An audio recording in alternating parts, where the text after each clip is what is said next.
श्री स्वामी समर्थ. जय जय स्वामी समर्थ. तुम्हा सर्वांचं पुन्हा एकदा अगदी मनापासून आपल्या या नवीन व्हिडिओमध्ये मी स्वागत करते. तर उद्या आहे कार्तिक अमावस्या आणि ही अमावस्या शनिवारी आल्याने कार्तिक शनी अमावस्या असणार आहे. तर ही कार्तिक शनी अमावस्या उद्या 30 नोव्हेंबरला शनिवारी सकाळी 10:30 सुरू होणार आहे. तर रविवारी 1 तारखेला 1 डिसेंबरला 11:51 संपणार आहे. त्यामुळे कार्तिक अमावस्या ही शनिवार आणि रविवार अशा दोनही दिवशी असणार आहे. कार्तिक अमावस्या ही शनिवारी सुरू होत असल्याने शनी अमावस्या म्हणून ही अमावस्या ओळखली जाईल. कार्तिक महिन्यातील कृष्ण पक्षातील अमावस्या तिथीला स्नान आणि दानधर्माचा विधी हा खूपच महत्त्वाचा मानला जातो. यामुळे आपल्या पितरांसाठी तर्पण, पिंडदान तसंच आपल्या पितरांना सद्गतीही मिळावी, आपल्या पितरांचा आशीर्वाद हा आपल्याला मिळावा यासाठीच अमावस्येच्या तिथीला पितरांसाठी तर्पण, पिंडदान आणि श्राद्ध इत्यादी कार्यसुद्धा केले जातात. यामुळे आपला पितृदोष हा नाहीसा होऊन आपल्या पितरांचा आशीर्वाद हा आपल्याला मिळत असतो. ज्योतिषशास्त्रानुसार हिंदू धर्मातील प्रत्येक दिवसांचं वेगवेगळं असं महत्त्व आहे आणि त्यामध्ये प्रत्येक महिन्यामध्ये येणारी अमावस्या ही देखील खास मानली जाते. आणि म्हणून कार्तिक महिन्यामध्ये येणाऱ्या कृष्ण पक्षातील अमावस्या तिथीलासुद्धा वेगळे महत्त्व आहे. अमावस्येच्या तिथीला आपले पूर्वज हे मृत्यूलोकातून पृथ्वी तलावर येतात असं मानलं जातं. त्यामुळे पितरांसाठी तर्पण, पिंडदान आणि श्राद्ध इत्यादी कार्य हे केले जातात. अमावस्येच्या तिथीला ज्याप्रमाणे आपण आपल्या पितरांचा आशीर्वाद मिळवून घेण्यासाठी वेगवेगळे उपाय करत असतो, तर त्याचप्रमाणे आपल्या आयुष्यातील सर्व संकट, समस्या, अडचणी दूर होण्यासाठी जर आपण अमावस्येच्या या तिथीला काही महत्त्वपूर्ण आणि खास उपाय केले तर त्यामुळे आपल्याला त्या उपायांचा नेहमी फायदाच होत असतो. या तिथीवर केलेल्या उपायांमुळे आपल्याला अनेक लाभ होतात, पितरांचा सुद्धा आशीर्वाद मिळतो आणि आपल्या आयुष्यामध्ये असलेल्या सर्व संकट, अडचणी दूर होतात. आपली कोणतीही कठीणातली कठीण इच्छा पूर्ण होते आणि आपल्या घराची, संपूर्ण घराची प्रगती होते. आणि म्हणूनच असाच एक अत्यंत खास महत्त्वपूर्ण उपाय आपल्याला उद्या शनी अमावस्येला, शनी कार्तिकी अमावस्येला करायचा आहे. तर आजच्या या व्हिडिओमध्ये मी तुम्हाला हीच संपूर्ण माहिती देणार आहे की उद्या कार्तिकी शनी अमावस्येला आपल्याला पिंपळाच्या झाडाला काही महत्त्वपूर्ण वस्तू या अर्पण करायच्या आहेत. तर त्या वस्तू कोणत्या आहेत आणि त्या कशा आपल्याला पिंपळाच्या झाडाला उद्या अर्पण करायच्या आहेत याबद्दलच संपूर्ण माहिती मी तुम्हाला आपल्या आजच्या या व्हिडिओमध्ये देणार आहे. त्यामुळे ही अत्यंत महत्त्वपूर्ण माहिती जाणून घेण्यासाठी हा व्हिडिओ कुठेही स्किप न करता शेवटपर्यंत नक्की बघा. कार्तिक महिन्यामध्ये पवित्र नदीच्या ठिकाणी स्नान करणं आणि दानधर्म करणं याला अनन्यसाधारण असं महत्त्व आहे.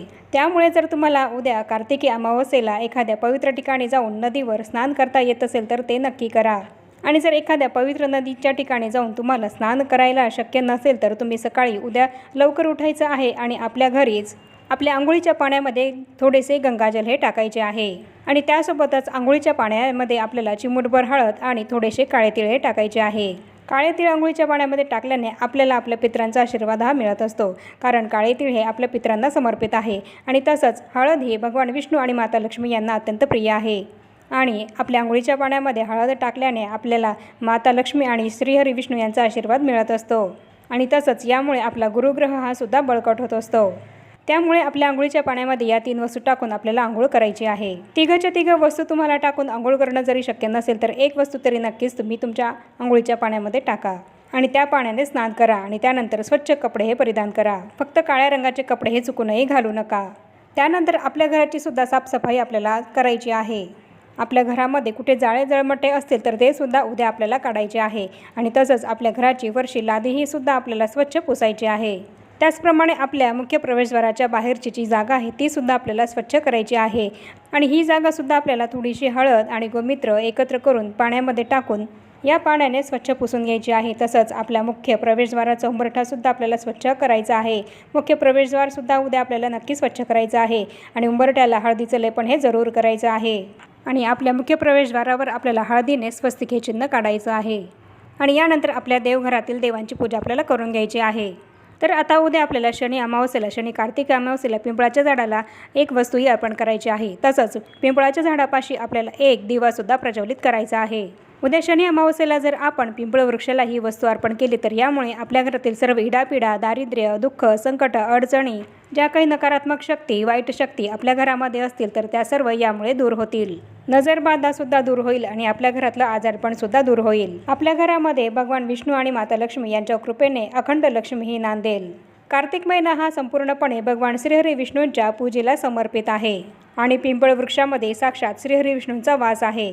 आणि उद्या अमावस्येला, कार्तिकी अमावस्येला आपण जर या वस्तू पिंपळ वृक्षाला अर्पण केलं तर यामुळे श्रीहरी विष्णू आणि माता लक्ष्मी या दोघांचाही आशीर्वाद आपल्याला मिळेल आणि आपल्या घरामध्ये सुख, शांती, समृद्धी अखंड नांदेल.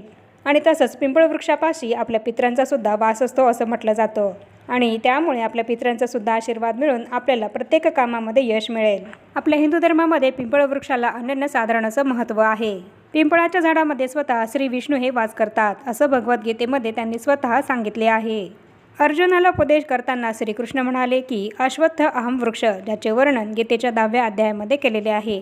याचा अर्थ असा आहे की सर्व वृक्षांमध्ये मीच पिंपळ वृक्ष आहे. म्हणजेच स्वतः भगवान श्रीकृष्ण पिंपळाच्या झाडामध्ये वास करतात. पिंपळाच्या झाडाला इतकं महत्त्व देण्यामागे अनेक कारणं आहेत. या झाडाची वैशिष्ट्यसुद्धा खूप महत्त्वाची आहेत. पिंपळाच्या झाडाखाली गवत हे उगवत नाही. याचा अर्थ नवीन जीवन तयार होण्यास प्रतिबंध होतो आणि त्याचवेळी या झाडावर फळेसुद्धा उगवत नाही. त्यामुळे इतर झाडांच्या प्रमाणामध्ये पिंपळाचे झाडे शेकडो वर्षे जगते. पृथ्वीवर अनंत काळ राहिल्यामुळे भगवान श्रीकृष्णांनी त्याला आपले स्वरूप म्हटले होते. पिंपळाच्या झाडाची पूजा केल्याने शनिदेवाचा कोपसुद्धा कमी होतो. स्कंदपुराणामध्येही या झाडाचा उल्लेख आढळतो, ज्यामध्ये या वृक्षाला भगवान विष्णूचे स्वरूप मानले गेले आहे. पिंपळाच्या झाडाच्या मुळाशी भगवान विष्णू वास करतात. श्रीकृष्ण त्यांच्या खोडामध्ये आणि नारायण स्वतः फांद्यांवर वास करतात असं सांगितलं गेलं आहे आणि सर्व देवदेवता त्यांच्या पानांमध्ये वास करतात. पिंपळाच्या झाडामध्ये सर्व देवता आणि स्वतः नारायण यांचा वास आहे आणि म्हणूनच पिंपळाच्या झाडाला अनन्यसाधारण महत्त्व आहे आणि म्हणूनच अमावस्येच्या तिथीला आपल्याला पिंपळाच्या झाडाची पूजाही नक्की करायची आहे. तर आता हा उपाय आपल्याला केव्हा करायचा आहे, तर उद्या दिवसभरामध्ये तुम्ही तुमच्या वेळेनुसार हा उपाय केव्हाही करू शकतात. पण पिंपळ वृक्षाची पूजा संध्याकाळी करणं अतिशय महत्त्वाचं मानलं गेलं आहे. त्यामुळे तुम्ही शक्य झाल्यास संध्याकाळीच पिंपळ वृक्षाची पूजाही करा. तर संध्याकाळी आपल्याला पिंपळ वृक्षाला पाणी अर्पण करायचं आहे आणि तसंच एक चौमुखी दिवा हा सुद्धा पिंपळ वृक्षाजवळ लावायचा आहे. तर या पाण्यामध्ये आपल्याला थोडंसं गंगाजल आणि काळे तीळ हे टाकायचे आहे आणि हे पाणी पिंपळ वृक्षाला आपल्याला अर्पण करायचं आहे. त्याचप्रमाणे आपल्याला एक चौमुखी दिवा हा सुद्धा पिंपळ वृक्षाजवळ आवर्जून लावायचा आहे. तर मग जर तुम्हाला इथे कणकेचा चौमुखी दिवा हा बनवता आला तर तसा तो तुम्ही लावू शकतात. नाही तर मग एक पणती घेऊन तीसुद्धा जरी तुम्ही चौमुखी करून लावली तरीसुद्धा चालेल.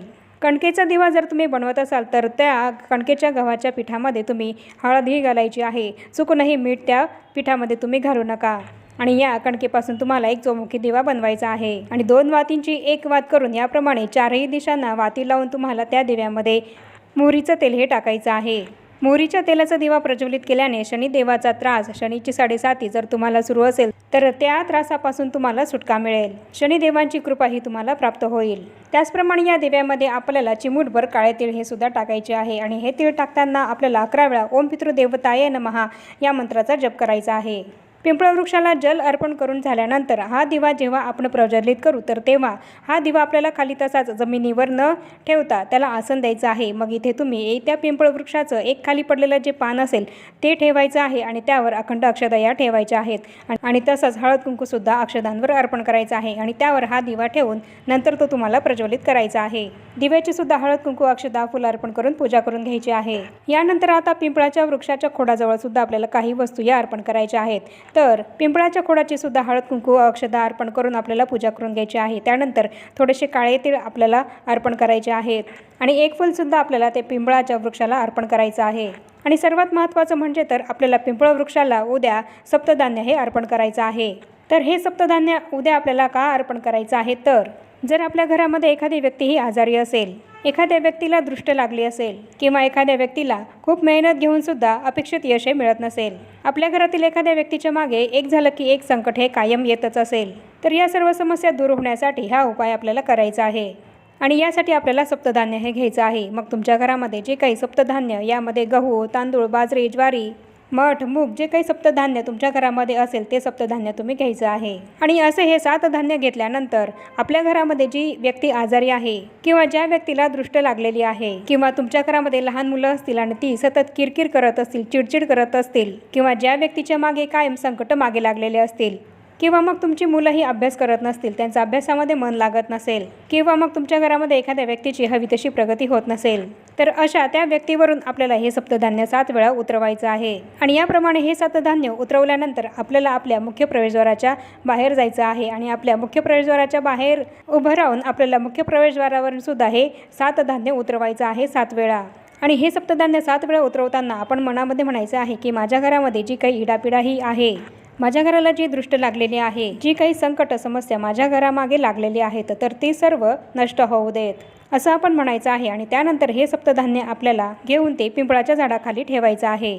आणि पिंपळ वृक्षाजवळ ही सप्तधान्य ठेवताना तेव्हासुद्धा आपल्याला म्हणायचं आहे की माझ्या घराला जी काही इडापिडा लागली आहे, जी संकट समस्या अडचणी दुःख दारिद्र्य माझ्या घरामागे लागलेली आहेत, तर ती संपूर्णपणे नष्ट होऊ देत, असं म्हणायचं आहे. त्याचप्रमाणे तुमची इच्छा असेल तर तीसुद्धा तुम्हाला हे सप्तधान्य ठेवताना पिंपळ वृक्षाजवळ सांगायचे आहे.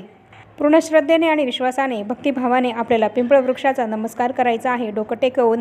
आणि आपली जी काही इच्छा आहे तर ती आपल्याला सांगायची आहे. आणि त्यानंतर आपल्याला पिंपळ वृक्षाला 11 प्रदक्षिणा या घालायच्या आहेत. आणि या 11 प्रदक्षिणा मारताना आपल्याला ओम नमो भगवते वासुदेवाय या मंत्राचा जप करत राहायचं आहे. त्यानंतर आपल्याला त्या पिंपळ वृक्षाजवळ खाली बसायचं आहे आणि आपल्या पितरांचं स्मरण करायचं आहे. आणि ओम पितृदेवताय नमः या मंत्राचा 11 वेळा जप करायचा आहे. आणि पितरांना सुद्धा मनोभावे नमस्कार करायचा आहे. आणि त्यांचा आशीर्वाद हा आपल्याला मिळावा यासाठी त्यांना विनंती करायची आहे. आणि याप्रमाणे हा उपाय करून झाल्यानंतर आपल्याला कुठेही दुसरीकडे न जाता सरळ आपल्या घरीच यायचं आहे.